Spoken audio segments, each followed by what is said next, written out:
Hai teman-teman, perkenalkan saya Kalen, saya dari Universitas Pertamina dari Prodi Komunikasi. Pada hari ini saya pengen menceritakan dream job saya di 3-5 tahun ke depan. Jujur, saya tuh pengen banget jadi podcaster. Kenapa? Karena menurut saya tuh unik dan simpel. Kelihatannya sih simpel ya. Karena gimana kita membawa suasana dalam sebuah podcast itu unik. Ada yang mulai dari membahas tentang pengalamannya, membahas tentang kehidupan, kerasnya kehidupan, itu seru banget. Kayak contohnya dalam podcast Green Boys, Gofar, Rico, dan Wancoy.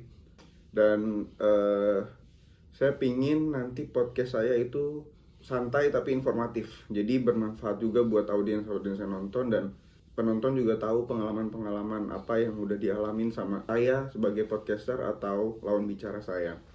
Dan menurut saya untuk memulai sebuah podcast itu butuh kemampuan-kemampuan yang cukup penting. Itu ada kayak contohnya kemampuan berbicara, teknik komunikasinya, menceritakan sebuah pengalaman kita, storytelling kita, itu juga penting. Dan yang paling penting itu sebenarnya riset.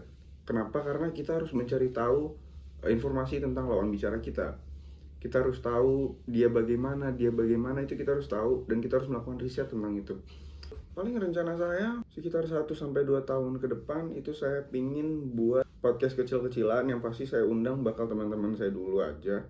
Dan itu juga dengan peralatan yang apa adanya, yang simpel aja, tapi buat batu loncatan saya ke depannya, buat jadi contoh ke depannya kayak gimana nanti sampai 3-5 tahun 3-4 tahun baru saya mencoba untuk memproduksi sembari saya mencari duit. Selama 1-2 tahun saya mencoba untuk memproduksi sebuah studio buat saya mengundang, balik lagi, lawan bicara saya pasti teman-teman saya, tapi setidaknya bakal ada perubahan karena sudah punya duit gitu. Jujur, jadi podcaster itu keinginan saya sejak lama.